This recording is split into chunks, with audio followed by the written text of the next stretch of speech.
प्रिय श्रोतागण, पिछले वीडियो में आपने जाना आत्माएं अपने स्वभाव के अनुसार जीवन का चुनाव कैसे करती हैं। आज हम बताएंगे नई जीवात्माएं और आसान जीवन के विशेष रहस्य। आपने देखा होगा कि कुछ लोग जो भी चाहते हैं अपने आप ही होता चला जाता है। बहुत थोड़ा सा परिश्रम करने से बहुत कुछ मिल जाता है। यह इस प्रकार से होता है कि वह कहीं भी चले जाएं, कहीं भी काम करें या कहीं भी रहें, सुख शांति धन दौलत वहां उनका इंतजार करती हुई मिलती है। इसके भी बहुत से कारण हैं।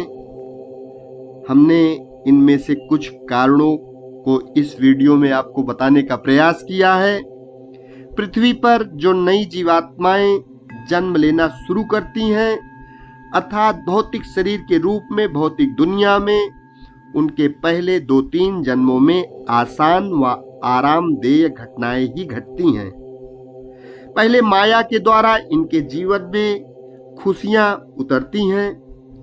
यह अपने जीवन में शरीर क्या है, इंद्रियां क्या है, भौतिक सुख क्या है, यही सब अनुभव करती हैं।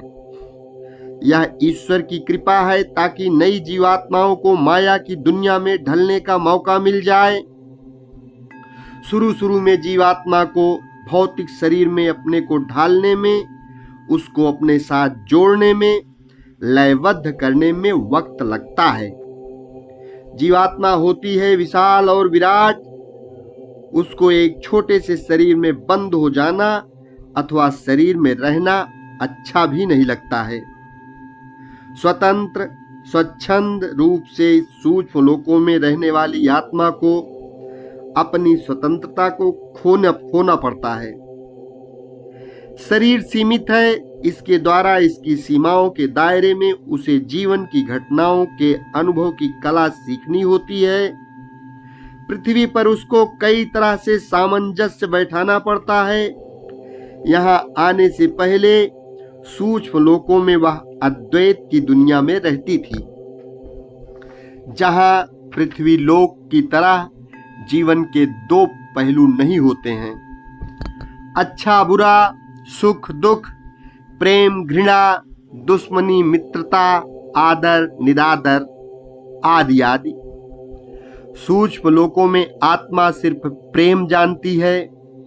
एक दूसरे के साथ भी आत्माएं बंधु सखा बनकर रहती हैं।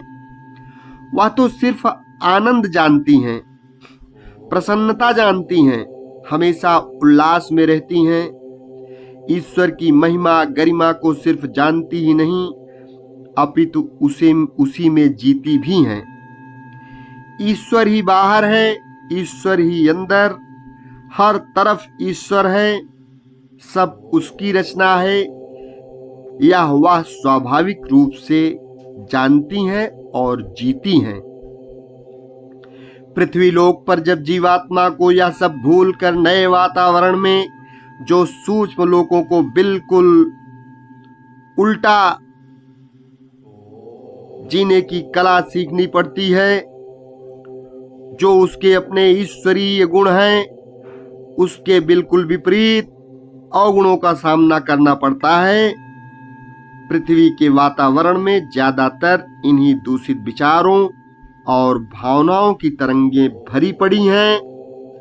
उनमें आकर जीना बहुत ही मुश्किल का काम आत्मा को दिखाई पड़ता है। इन सब बातों का ध्यान रखते हुए अस्तित्व इन नई जीवात्माओं को बहुत ही आसान सुखदायी जीवन देता है। इनको धन दौलत प्रेम ऐश्वर्य आसानी से मिल जाता है। इनको पाने के लिए इन्हें कुछ नहीं करना पड़ता है। सब ईश्वर की कृपा से अपने आप ही होता जाता है। इन्हें सिर्फ इसका अनुभव ही करना होता है। इस तरह के जीवन घटनाओं के रहते हुए यह बहुत कुछ सीख रही होती हैं आत्माएं।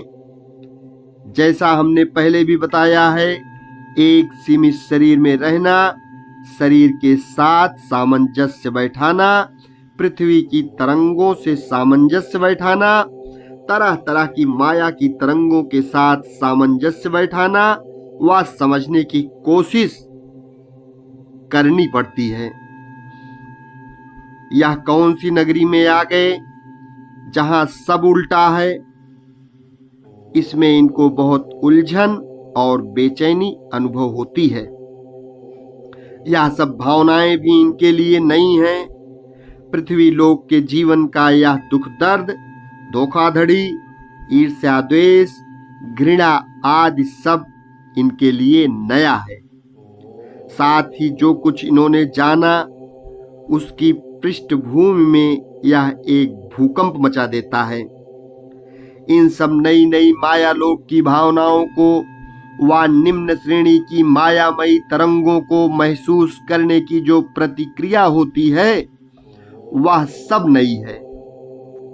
इन सब को समझते हुए अपने को इस नई दुनिया के रंग में ढालना एक बहुत बड़ी चुनौती है। और इन चुनौतियों को हर नई आत्मा अपने विशेष और अनूठे तरीके से समझने में और जीने की कोशिश करती है। हर नई जीवात्मा की प्रतिक्रिया अपने मूल स्वभाव के अनुसार अपनी निजी होती है। जैसे दुनिया में हम सब फर्क हैं, वह अपने जीवन की घटनाओं को अपने ही अंदाज से समझते और जीते हैं, वैसे ही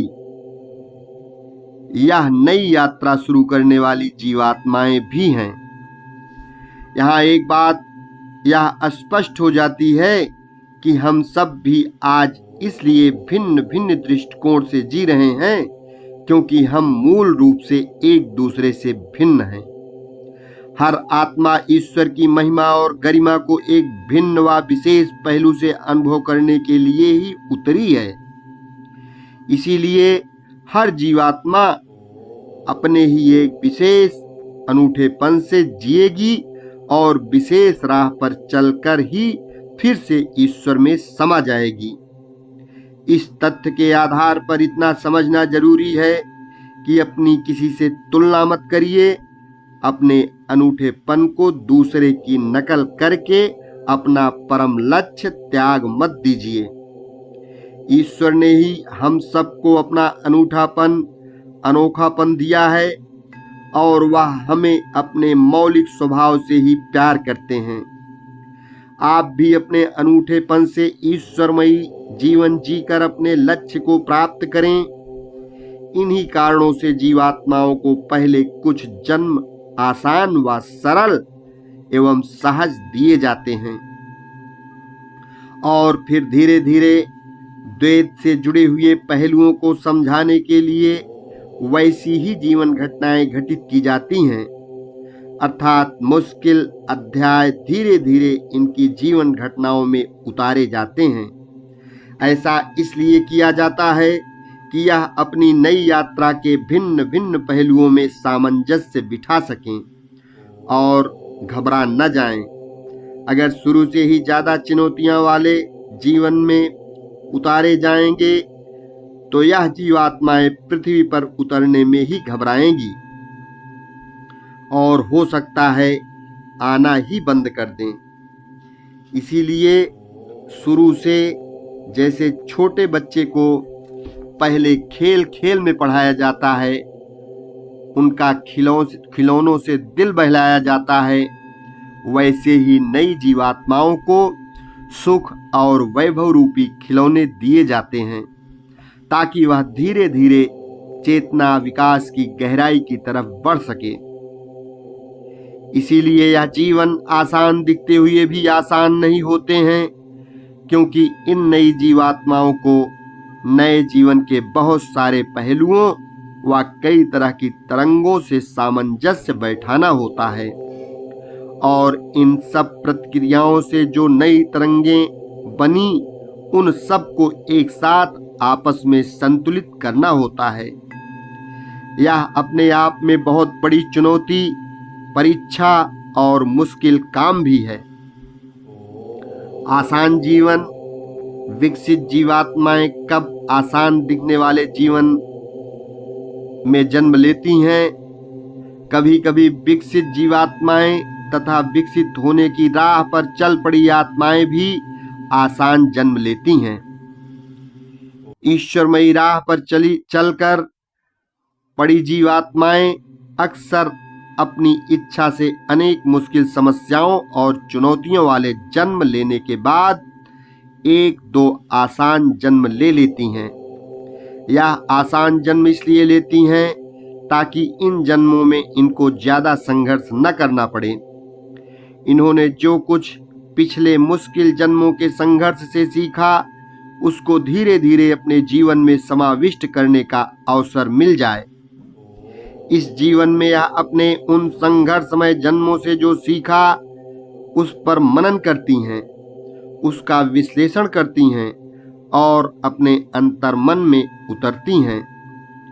यदि इनको लगता है कि इसमें जो सीखा है उसमें कुछ संशय है, दुविधा है और एक दो छोटी छोटी बातें जानना जरूरी है, तो उसी समय वह उस तरह की घटना को घटित कर जो कुछ आवश्यक है सीख लेती हैं। आपको यहाँ स्पष्ट कर दें कि जब आप ईश्वर से जुड़ जाते हैं तब यदि आपकी चेतना विकास के लिए किसी नए अनुभव की जरूरत होती है तब इसके जुड़े सारे गुरु और देवतागण वह घटनाएं आपके जीवन में उतार देते हैं। यह नियम सबके लिए लागू होता है।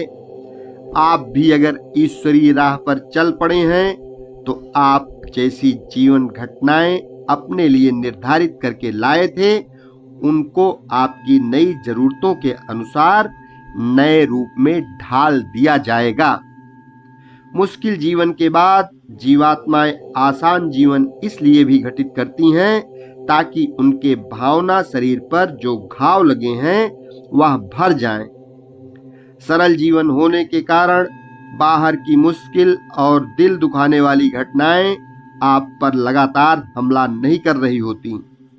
इसलिए आपको ईश्वर की प्रार्थना करने, ध्यान में बैठने और लोगों की मदद करके अपने पुराने घाव भरने का मौका मिल जाता है।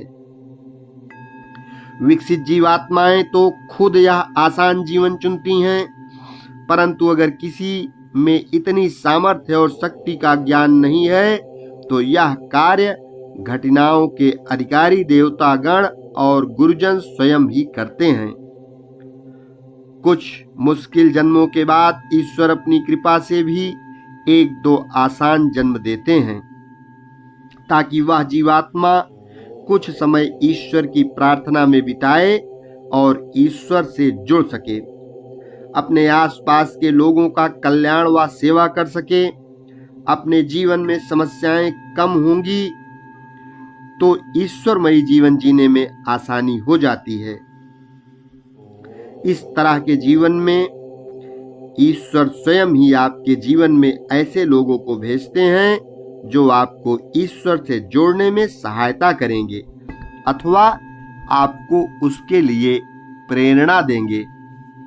इसके लिए अक्सर अविकसित जीवात्माएं या जो लोग माया के जाल में फंस चुके हैं उनको किसी ऐसे वातावरण में जन्म देते हैं जहां उन्हें ईश्वर से जुड़ने की प्रेरणा तो मिले ही साथ उनको ईश्वरमयी जीवन का उदाहरण भी बचपन में ही देखने को मिले।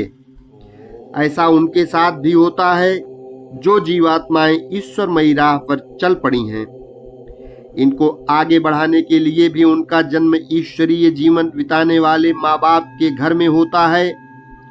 ऐसा होने के लिए जरूरी नहीं कि ईश्वरमयी राह पर चलने वाले माता पिता के साथ आपके पूर्व जन्मों का कोई संबंध हो।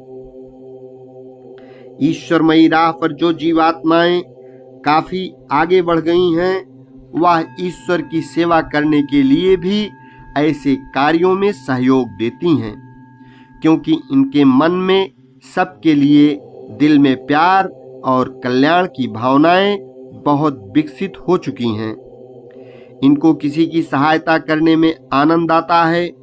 ऐसी जीवात्माएं अक्सर माता पिता के रूप में अपने घर में उन जीवात्माओं को जन्म देती हैं जिनको ईश्वरमयी राह पर चलाने में वह सहायक हो सकती हैं।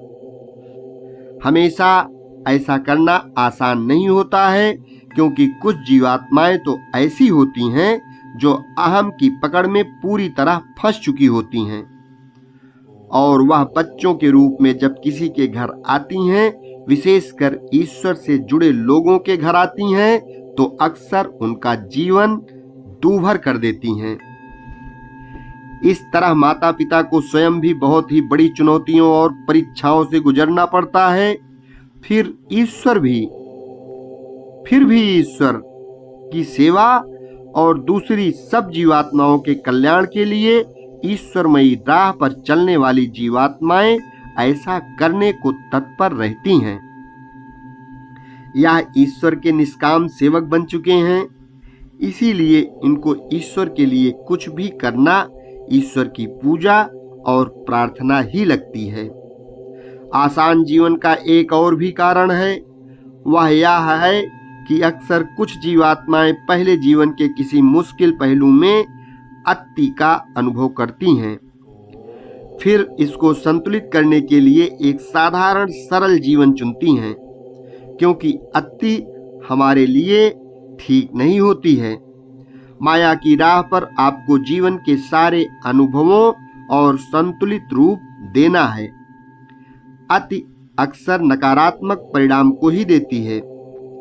सबसे अच्छा तो यह है कि माया की राह छोड़कर हम ईश्वरीमयी राह पर चलें। ईश्वर ही हमारा मार्गदर्शन करेंगे और वह ही ईश्वरमयी राह पर चलने की शक्ति और सामर्थ्य भी देंगे। ईश्वर हमारी जीवन घटनाओं को इस तरह से रचेंगे कि हम हमेशा अपने आत्म स्वरूप में ही जागृत होते हुए ईश्वर के करीब आते जाएंगे और अंततः साक्षात्कार कर लेंगे। प्रभु ने महाभारत के द्वारा यह स्पष्ट रूप से संदेश दिया है कि जुआ खेलने वालों का धन संपत्ति मान सम्मान सब कुछ समाप्त हो जाता है।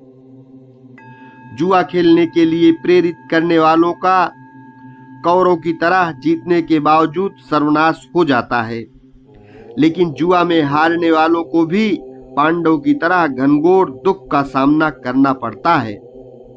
हम सभी सांसारिक प्राणियों को सत्य असत्य, धर्म अधर्म और अच्छा बुरा का पूर्ण ज्ञान है, परंतु अपने बल घमंड लालसा छल कपट इत्यादि के वशीभूत होकर जीते जी प्रभु की प्राप्ति के ज्ञान को नकार देते हैं और छल कपट चोरी जुआ आदि द्वारा प्रभु से अपनी दूरी बढ़ा लेते हैं और अगले कई जन्मों तक दुख दरिद्रता से भरा हुआ जीवन जीने को मजबूर हो जाते हैं। यहाँ विशेष ध्यान देने वाली बात यह है कि जुआ खेलने के लिए प्रेरित करने वाला कौरव की तरह बहुत ही लालची होता है और छल कपट द्वारा हराने की पूरी विधि सीख कर आता है। आप उससे कभी नहीं जीत पाएंगे। यदि आप जीत भी जाते हैं तो वह आपको जीत कर जाने नहीं देगा। वह अपना उद्देश्य पूरा न होने पर अपनी हार के कारण तिलमिला जाता है और उसी समय या देर सवेर किसी भी प्रकार से हानि पहुंचाकर अपनी हार का बदला लेकर संतुष्टि का अनुभव करता है। जुआ खेलने के लिए प्रेरित करने वालों से इसी समय से दूरी बना लीजिए। उनसे नफरत बिल्कुल मत कीजिए। प्रभु से उनके लिए भी मंगल कामना की प्रार्थना करें, क्योंकि वे रास्ता भटक गए हैं। इसलिए न कभी जुआ खेलें और न कभी किसी को जुआ खेलने के लिए प्रेरित करें। नए जन्म की जीवन की कहानी बताने के बाद यह निश्चित किया जाता है कि कौन कौन से लोग हमारे जीवन के कलाकार बनेंगे। यह सब निश्चित करने में भी चित्रगुप्त, धर्मराज, काल, कर्मों के गुरु, कर्म के भुगतान के लिए घटनाएं रचने वाले गुरु, शरीर रचने वाले गुरु, उस जीवात्मा के रक्षक देवता, गुरुजन सब मिलकर बहुत सोच समझकर सारी योजना बनाते हैं। विकसित चेतना वाली जीवात्माओं की सलाह ली जाती है कि वह अपने जीवन में किसको अपना सहयोगी बनाना चाहती है। जीवात्माओं को कौन कौन से ऋण कैसे उतारने हैं, वसूलने हैं, साथ ही साथ कौन कौन से गुण विकसित करने हैं, यह सब समझाने वाले गुरु भी होते हैं। जीवात्माओं के अपने पिछले जन्मों के रिश्तेदार, जिनको स्वयं भी अपने ऋण उतारने और वसूलने हैं, वह स्वयं भी अगले जन्म का हिस्सा बनने को आतुर होती हैं। हमारे सारे रिश्तेदार 3 वर्गों की जीवात्माओं से ही चुने जाते हैं। इसके लिए इन पहलुओं को ध्यान में रखा जाता है। नंबर 1, वह सारे पहलू जो हर जीवात्मा के नए जीवन की घटनाएं चुनने के वक्त ध्यान रखा जाता है, वही पहलू दूसरे कलाकारों के लिए भी ध्यान में रखे जाते हैं। नंबर 2, सारे कलाकारों की चेतना अवस्था के विकास का भी पूरा ध्यान रखा जाता है। किसी के साथ किसी भी तरह का पक्षपात नहीं होता है। किसी भी जीवात्मा का समय और ऊर्जा बेकार नहीं गंवाई जाती है। नंबर 3, यह पूरा ध्यान रखा जाता है कि जो लोग एक साथ किसी भी घटना का हिस्सा बनेंगे, उन सबको अधिक से अधिक लाभ पहुंचे और कम से कम कष्ट हो। नंबर 4, दूसरे भाग लेने वाले सहयोगी कलाकारों को भी अपने कर्मों के ऋण उतारने और वसूलने का पूरा अवसर दिया जाता है। नंबर 5, यह भी ध्यान रखा जाता है सहयोगी कलाकारों को भी अपने आत्मा स्वरूप में जागृत होने और ईश्वर से जुड़ने में पूरी तरह मदद मिले। नंबर 6, एक दूसरे से जुड़े सारे कलाकार, चाहे रिश्तेदार हों, मित्र हों या अनजाने व्यक्ति की भूमिका निभा रहे हों, सब एक दूसरे के जीवन को आगे बढ़ाने में सहायता और सहयोग देंगे। फिर भी सबको यह भी समझाया जाता है कि किसी भी घटना में उनकी अपनी क्या प्रतिक्रिया होगी। यह उनकी अपनी जिम्मेदारी होती है। आपकी अपनी प्रतिक्रिया ही आपके जीवन की दिशा निर्धारित करती है।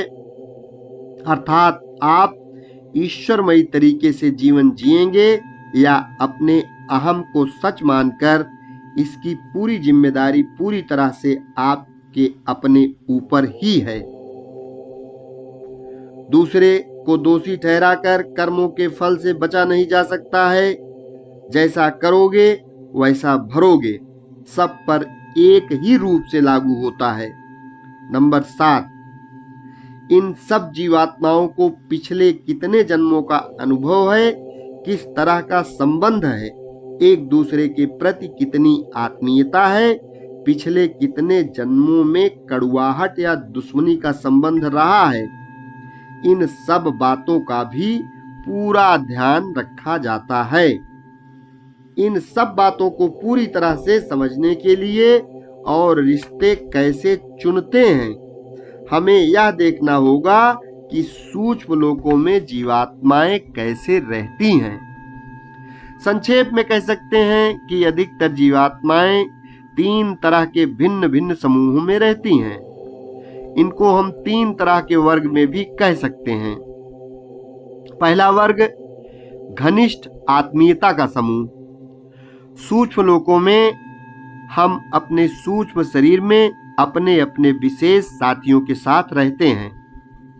यह सब वह जीवात्माएं हैं जिनके साथ हम बहुत जन्मों से रहते आए हैं। सूक्ष्म लोकों में भी इनके साथ रहते हैं और पृथ्वी पर जब जन्म लेते हैं, यह अक्सर हमारे जीवन में महत्वपूर्ण भूमिकाएं निभाते हैं। यह हमारे बहुत ही करीबी के और बहुत ही प्रमुख आत्म सखा, आत्म बंधु हैं। हमारी अपने इन आत्मबंधुओं से बहुत ही गहरे स्नेह और मैत्री की भावना होती है। हम सबके इतने करीबी 50-55 आत्मबंधु होते हैं। इन सब की विशेषताएं और गुण अलग अलग होते हैं। इनकी सीखने की गति, तरीका सब अपने आप में अनोखा होता है।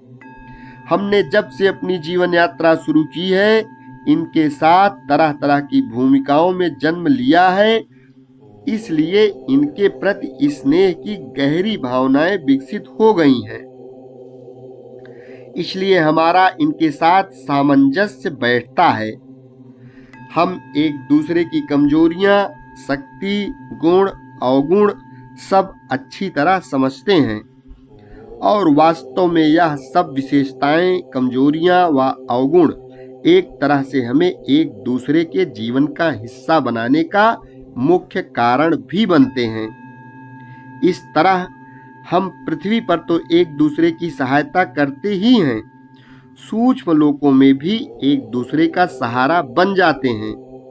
हम सब एक दूसरे के पृथ्वी जीवन का बहुत बार एक महत्वपूर्ण हिस्सा बन चुके हैं और बनते रहते हैं। पृथ्वी पर जन्म का आवागमन खत्म होने के बाद भी इन आत्मबंधुओं के साथ हमारी मित्रता और स्नेह बना रहता है। हम सूक्ष्म लोकों की अपनी आगे की यात्रा में भी एक दूसरे के साथ अपनी आत्मबंधुता और स्नेह को नहीं भूलते और एक दूसरे को सहयोग देने और आगे बढ़ाने के लिए सदा तत्पर रहते हैं। दूसरा वर्ग घनिष्ठ मित्रता का समूह। पहले वर्ग में बहुत ही करीबी आत्मबंधुओं के अलावा हमारे आसपास रहने वाले अनेक जीवात्माओं के साथ भी हमारे स्नेह और मैत्रीपूर्ण रिश्ते होते हैं। इनकी तरंगें भी हमारी तरंगों से सामंजस्य रखती हैं। इनके साथ भी हमने अपने कई जन्मों में छोटी बड़ी कई तरह की भूमिकाएं निभाई हैं।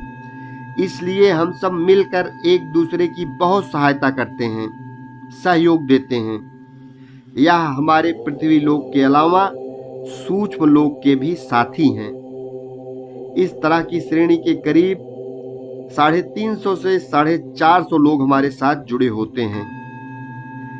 जैसे कि हम पहले बता चुके हैं, सूक्ष्म लोकों में एक बहुत ही व्यस्त और महत्वपूर्ण जीवन बिताते हैं। सूक्ष्म लोकों में, गुरुकुलों में, मंदिरों, आश्रमों, पाठशालाओं में हमने अपने इन आत्मबंधुओं के साथ बहुत मधुरमय समय बिताया है। एक दूसरे के मित्र के रूप में अपने मन की गहरी भावनाओं को सुनाया है और सुना है। हम एक दूसरे का सहारा बने हैं, जरूरत के समय एक दूसरे का साथ दिया है। उनके साथ सूक्ष्म लोकों के दुनिया के नए नए विचित्र आश्चर्यजनक अनुभव किए हैं। एक साथ सूक्ष्म लोकों की अद्भुत जगहों की सैर की है। सूक्ष्म लोकों के अतुलनीय सौंदर्य का मिलजुल कर आनंद उठाया है। ईश्वर की महिमा और गरिमा के अनुभव को एक साथ बांटा है, साथ साथ अनुभव किया है। हमने अपने जीवन की अनंत यात्रा के कई पहलुओं में एक दूसरे का साथ निभाया है। हजारों साल से किसी न किसी रूप में, छोटी बड़ी जगह में, छोटी बड़ी हर तरह की महत्वपूर्ण भूमिकाएं एक दूसरे के जीवन में अक्सर ही निभाई है। इन्हीं घनिष्ठ संबंधों के कारण हम इसी वर्ग में से अपने कई रिश्तेदार चुनते हैं, क्योंकि हमें इन सब पर पूरा विश्वास है और हृदय की गहराइयों से पता है कि यह हमारा हित चाहते हैं। जब हम इनके साथ होते हैं, हमारे अंदर एक गहरा आत्मविश्वास उत्पन्न हो जाता है। इनकी उपस्थिति में हम प्रसन्न चित्त महसूस करते हैं और हमारे सारे तनाव दूर हो जाते हैं। तीसरा वर्ग, मैत्री और स्नेह का रिश्ता। पहले और दूसरे वर्ग के अलावा एक तीसरा वर्ग भी होता है, जिसके साथ हमारा मैत्री और स्नेह का रिश्ता होता है।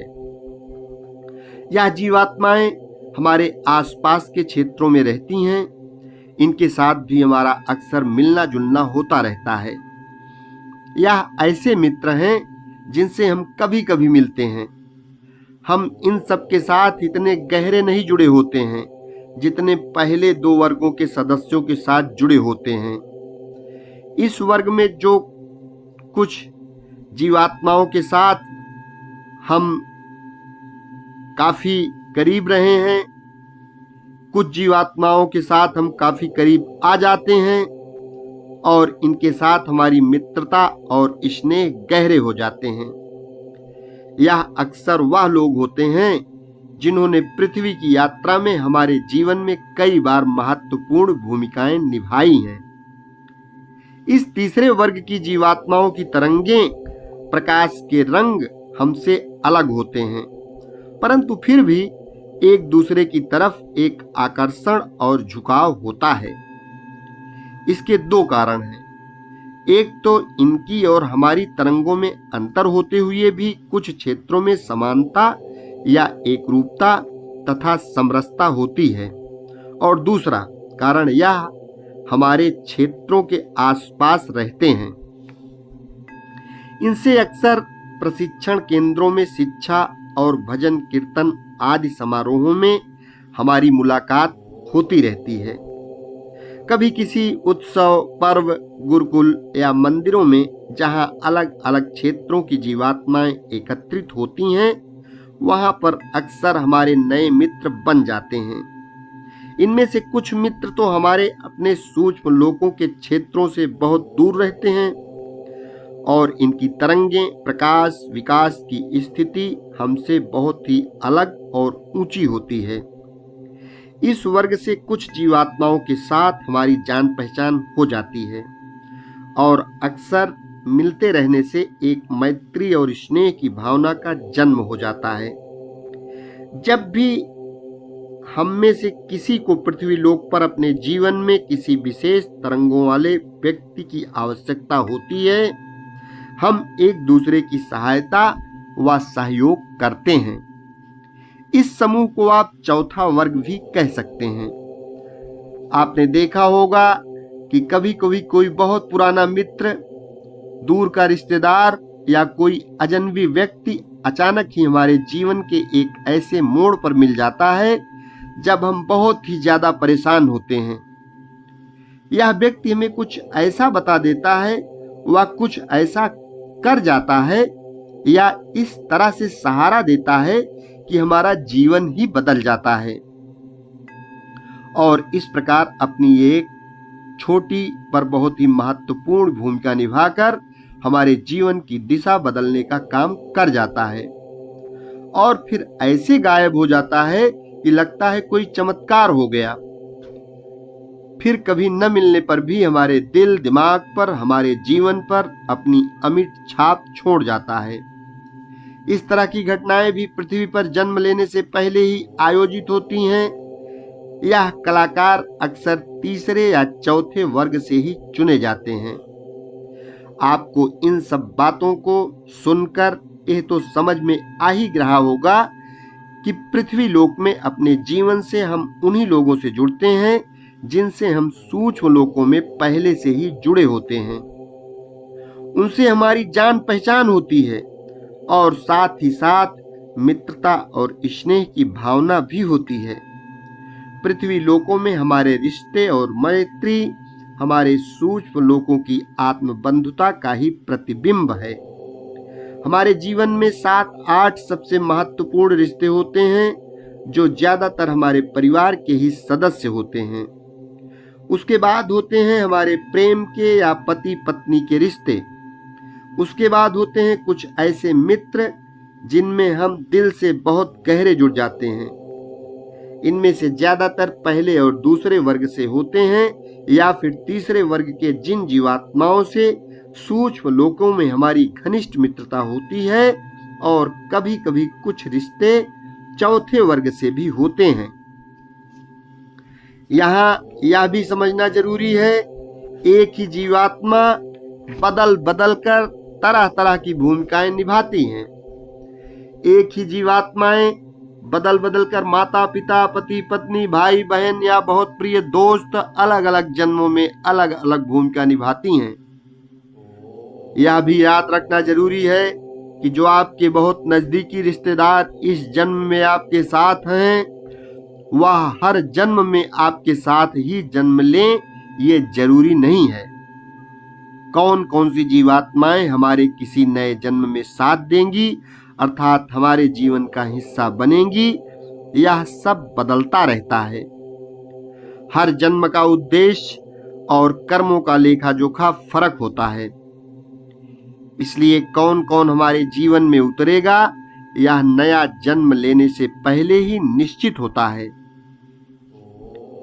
यह इस पर भी निर्भर करता है कि जो लोग आज इस जन्म में आपके साथ हैं, उन्होंने अपने जीवन में आध्यात्मिक रूप से कितनी सफलता पाई है, अर्थात वह लोग ईश्वर से कितना जुड़े और आत्म स्वरूप में कितना उतरे।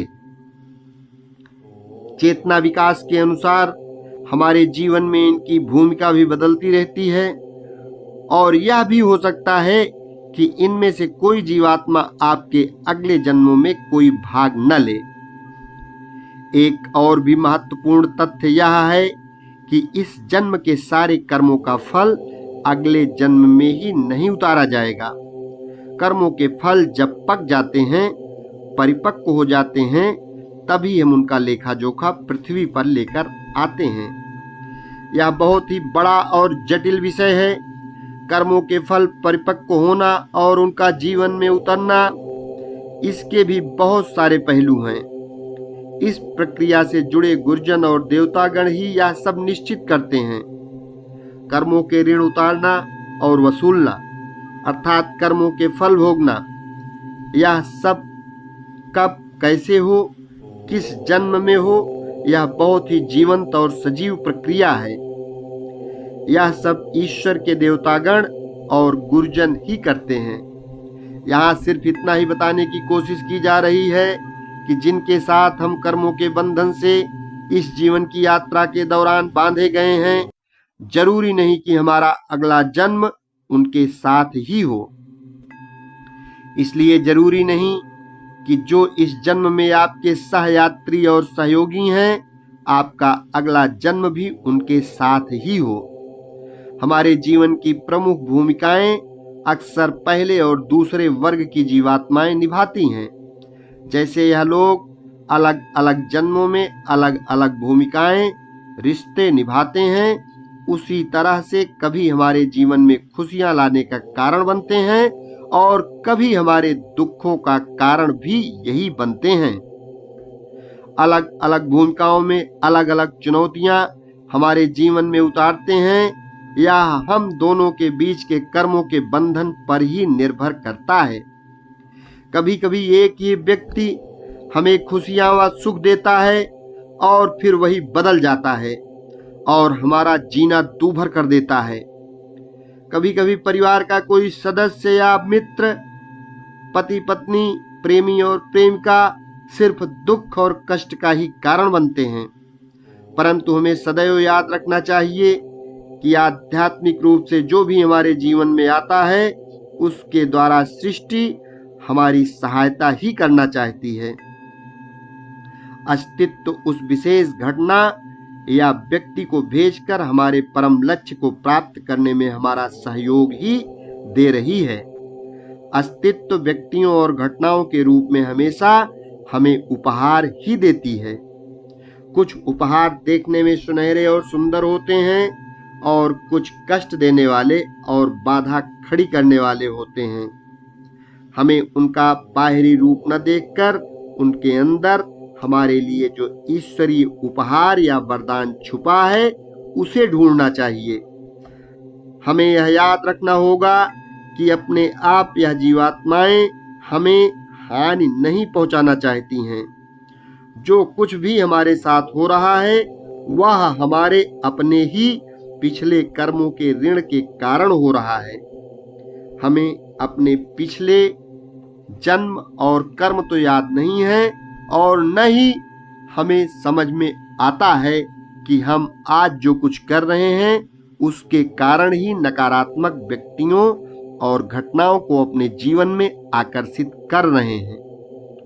जो कुछ भी हमारे साथ हो रहा है उसके लिए कहीं न कहीं किसी न किसी रूप में हम स्वयं ही जिम्मेदार हैं। इतना याद करके हमें आज अभी इस प्रक्रिया को यहीं रोकना होगा, अपने आप को रूपांतरित करना होगा। हम आज जो करेंगे उस पर हमारे भविष्य में हमें सुख मिलेगा या दुख, इसका निर्णय होगा। जो लोग हमें दुख पहुंचा रहे हैं उनकी भी एक महत्वपूर्ण भूमिका है। उनका इरादा जीवात्मा रूप जिस कारण वह हमारे जीवन में आई हैं हमें दुख या कष्ट पहुंचाने का नहीं होता है। अस्तित्व ने उनको हमारे जीवन में हमारी सोई हुई शक्तियां जगाने के लिए भेजा है। यह हमारी परीक्षा है ताकि हमें पता चले कि हम जो सीखने आए थे हमने सीखा या नहीं। इसलिए ईश्वरमयी राह यानी सत्य का मार्ग अपनाइए और आगे बढ़ जाइए। आइए अब नए जन्म के कलाकारों के चुनाव की कहानी को आगे बढ़ाते हैं। हमारे प्रमुख परिवार के सदस्यों के अलावा बाकी जो भी हमारे परिवार से जुड़े सदस्य हैं अर्थात हमारे दूर के रिश्तेदार, वह सब अधिकतर दूसरे वर्ग की जीवात्माएं होती हैं। हमारे करीबी लोगों के जीवन में जो नए रिश्तेदार आए वह या तो हमारे साथ जुड़े या दूसरे वर्ग या तीसरे वर्ग के लोगों के होते हैं। जैसे हमारे भाई बहन, पति और पत्नी, उनके बच्चे, यह सब लोग अक्सर दूर वर्ग से आते हैं। भाई बहनों के ससुराल वाले तीसरे या चौथे वर्ग के होते हैं या अजनबी हो सकते हैं। जी हाँ, हमें यह भी याद रखना होगा कि हमारे जीवन में सब जाने पहचाने लोग नहीं आते हैं। जो ज्यादातर दूर के रिश्तेदार हैं जिनसे हम अक्सर जीवन में कभी जुड़ भी नहीं पाते, वह ज्यादातर अजनबी ही होते हैं। अर्थात हम उनको सूक्ष्म लोकों से नहीं जानते हैं। इसी तरह के दूर के रिश्ते के भाई बहन, उनके ससुराल वाले, यह सब अक्सर अजनबी होते हैं। अगर किसी के साथ आपका मन मिलता हो, मित्रता गहरी हो, वह अक्सर तीसरे या चौथे वर्ग के होते हैं। ओम हनुमंते नमः। शेष अगले भाग में।